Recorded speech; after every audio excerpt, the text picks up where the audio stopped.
होली में हम लोग बिहार आए हुए थे सर। होली मनाने के लिए पूरी फैमिली का गेट टुगेदर था। 9 अप्रैल को मेरे हस्बैंड की तबीयत ख़राब हुई, फीवर हुआ उनको काफ़ी तेज। हमने कोरोना का 2-2 3-3 बार टेस्ट करवाया, नेगेटिव आया। RT-PCR के लिए दिया तो वहाँ पे भागलपुर में सर, भागलपुर में थे हम लोग, वहाँ पे 1 दिन 2 दिन वेट करते करते 10 दिन तक रिपोर्ट नहीं आया। फिर हमने नोएडा के एक डॉक्टर हैं उनसे कंसल्ट किया, वीडियो कंसल्टेशन से। उन्होंने बोला कि CT चेस्ट करवाना है। हम लोग भागलपुर गए और CT चेस्ट करवाए तो उसमें उनका इन्फेक्शन आया। 60% लंग्स उनका उसमें इन्फेक्टेड था, डैमेज नहीं था, इन्फेक्टेड था बस। बाकी लंग्स का हर चीज़ परफेक्ट था, सारा चीज़ नाक का, गले का सब कुछ नॉर्मल था, उसमें रिपोर्ट में था। फिर हम लोग नेक्स्ट डे ग्लोकल हॉस्पिटल है भागलपुर में, ग्लोकल हॉस्पिटल लेके आए। वहाँ पे एडमिट कराया हमने ICU में। मेरी मदर की भी तबीयत ख़राब थी, मेरी मम्मी और मेरे हस्बैंड दोनों एक साथ एडमिट हुए। वहाँ पे इतनी लापरवाही हुई उनके साथ, इतनी लापरवाही हुई। डॉक्टर्स आते थे बस विजिट के लिए, 10 मिनट देख के गए। उसके अलावा जितने भी वहाँ पे नर्स थे, कंपाउंडर्स थे, सारे के सारे जल्लाद थे सर। कोई दवाई तक नहीं देना चाहता था पेशेंट। मेरी मदर टचवुड बेटर कंडीशन में थी थोड़ी, मेरे हस्बैंड बोल भी नहीं पा रहे थे उस समय तक। इशारे से पानी का ऐसे ऐसे बताते थे, लेकिन कोई उनको पानी नहीं पिलाता था सर।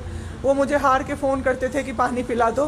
जब मैं अंदर जाती थी तो ये लोग हल्ला करते थे कि क्यों जा रहे हो अंदर। फिर भी मैं जाके उनको पानी पिलाती थी, जूस पिलाती थी। रेमडेसिविर इंजेक्शन का नाम आप लोगों ने अभी तक सबने सुन लिया होगा कि कितनी मुश्किल से मिल रहा है। डॉक्टर ने वहाँ सजेस्ट किया, मेरे 2 पेशेंट थे वहाँ, हमने बहुत मुश्किल से अरेंज किया। जब वो इंजेक्शन मिला तो एक दिन रात को जब इंजेक्शन देने लगे, हाफ इंजेक्शन फ्लोर पे गिरा दिया उन्होंने। हमने कहा कि इतना महंगा इंजेक्शन है, इसी का असर होके ठीक होते ये आपने कैसे गिरा दिया। उन्होंने कहा कि 50,000 का भी गिरा देता ना तो तुम कुछ नहीं कर पाती अभी। हम लोग चुपचाप वहाँ से सर हट गए। थोड़ी देर बाद वहाँ पे मेरे हस्बैंड को मैंने देखा कि उन्होंने 2-3 बार पॉटी किया था, यूरिन पास किया था, कोई क्लीन करने नहीं आ रहा था सर। 6 घंटे से वो उसी गंदगी पे पड़े हुए थे। उन्होंने मुझे फिर फ़ोन किया, बस फ़ोन कर पाते थे सर, बोल भी नहीं, बस मिस्ड कॉल आती थी, मैं समझ जाती थी कि कुछ परेशानी है उनको। जब मैं गई तो मैंने देखा पूरे गंदे बेड पे मेरे हस्बैंड 6 फीट 2 इंच के सर, पूरे गंदे पे वो सोए हुए थे सर। मैंने ज़बरदस्ती सबको बुलाया। एक आदमी था ज्योति कुमार करके, ज्योति कुमार, सब लोग ध्यान से इसको कवर कीजिए। ज्योति कुमार एक कंपाउंडर था वहाँ पे। कौन सा हॉस्पिटल का? Glocal hospital Bhagalpur. Jyoti Kumar compounder है वहाँ का, मतलब जो अटेंडेंट सब होते हैं ना वो है, लड़की नहीं है, लड़का है ज्योति कुमार। उसको मैंने रिक्वेस्ट किया कि भैया प्लीज़ आप मेरे हस्बैंड की मदद कर दीजिए, रात में ये लोग रुकने नहीं दे रहे हैं मुझे अपने पास, इनके पास। उसने बोला ठीक है ज़रूर मदद करूँगा, ये कह के, और मैं अपने हस्बैंड से बात करने लगी। इशारे से ही वो बात कर रहे थे, मैं बोल रही थी। अचानक से मेरा दुपट्टा खिंचाया बहुत ज़ोर से। मैंने सोचा क्या हो रहा है, जब मैंने पीछे मुड़ी तो मेरे कमर पे उस आदमी का हाथ था और मेरा दुपट्टा वो ज्योति कुमार खींच रहा था। मेरी माँ पीछे से चिल्लाई, मेरे हस्बैंड ऐसे ऐसे होने लगे, पूरा पसीना उनको चल गया, कुछ बोल नहीं पा रहे थे वो। जब हम लोग ठीक थे ना, मैं बाहर निकलती थी ना, कोई मुझे ऐसे देखता था ना नॉर्मली ही तो कहते थे आँख निकाल लूँगा, क्या सोच के इसको देख रहे हो। और मेरे हस्बैंड उस दिन बेड पे पड़े हुए देखते रहे कि मेरी वाइफ का कोई दुपट्टा खींच रहा है। और जब मैंने उस आदमी को देखा ना तो वो मुस्कुरा रहा था। मैंने ऐसे दुपट्टा खींचा और मैं कुछ नहीं बोल पाई डर से कि मेरे हस्बैंड यहाँ पे है, मेरी माँ यहाँ पे है, ये लोग कुछ कर देगा। इस डर से मैं कुछ नहीं बाहर निकली। मैं बाहर निकल के मैं दम से बैठ गई। वो आदमी मेरे पास फिर आया, मुस्कुरा के बोला मैं ध्यान रखूँगा। मैंने बोला ठीक है भैया आप ध्यान रखना। मैंने कुछ नहीं बोला उसको, कुछ भी नहीं।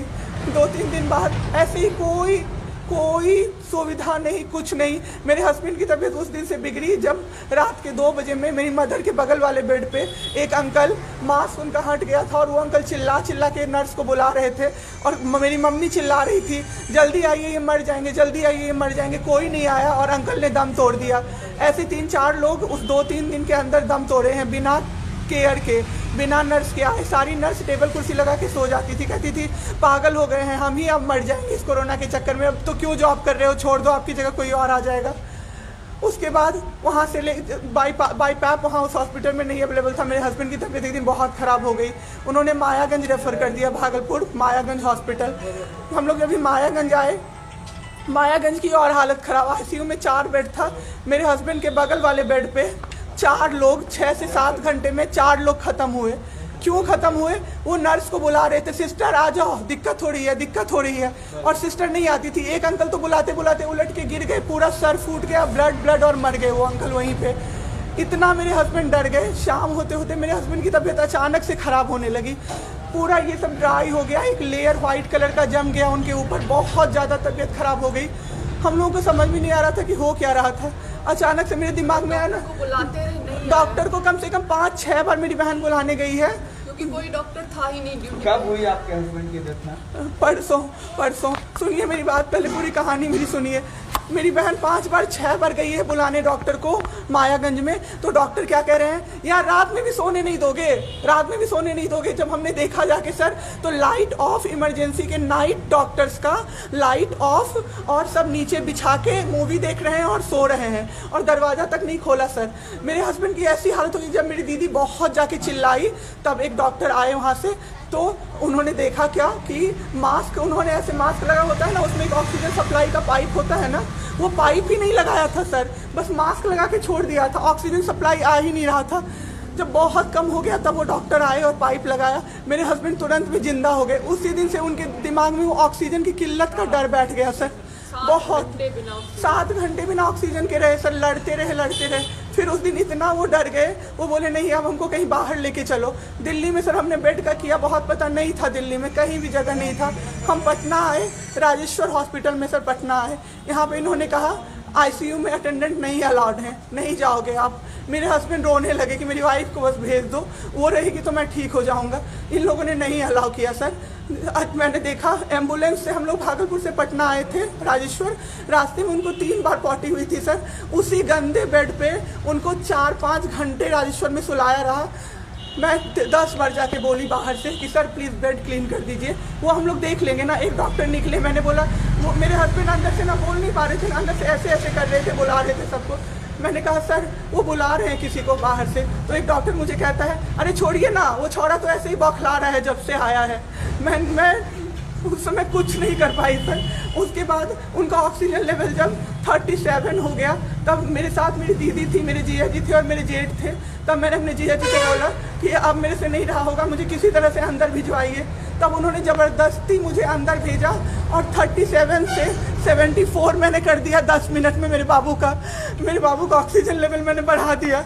उसके बाद इन लोगों ने मुझे बोला, मैंने बोला सर अटेंडेंट अलाउड है, सारे के अटेंडेंट बैठे हुए थे। तो एक डॉक्टर ने मुझे बोला अटेंडेंट अलाउड नहीं रहेंगे तो कैसे काम चलेगा, सब तो कोरोना से बीमार पड़ रहे हैं, हम लोग कितना देखें, हम लोग क्या मर जाए खांसते खांसते सबको देख के।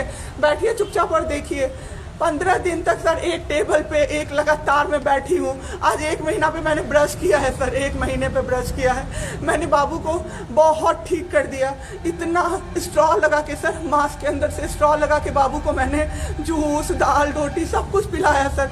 इतने ठीक हो गए ना कि जो डॉक्टर फर्स्ट डे बोला था ये बचेगा नहीं, वो डॉक्टर सर 3-4 दिन बाद कहता है टचवुड क्या कर दिया आपने इनके साथ, ये तो एकदम ठीक हो गए, गजब का फाइट दिया आप दोनों ने मिलके। मुझे क्या पता था कि मैं फाइट दे रही हूँ और ये लोग मेरे बाबू को ख़त्म कर देंगे।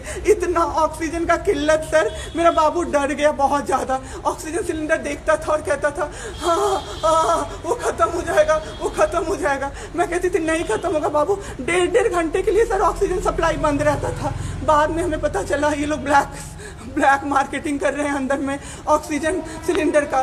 जो अस्पताल वाले हैं ना, वो ऑक्सीजन सप्लाई बंद कर देते थे ताकि बेचैन होके लोग खरीदें उन्हीं से। हम भी खरीदे सर, मैंने भी खरीदा। क्या करते हमें भी तो चाहिए था।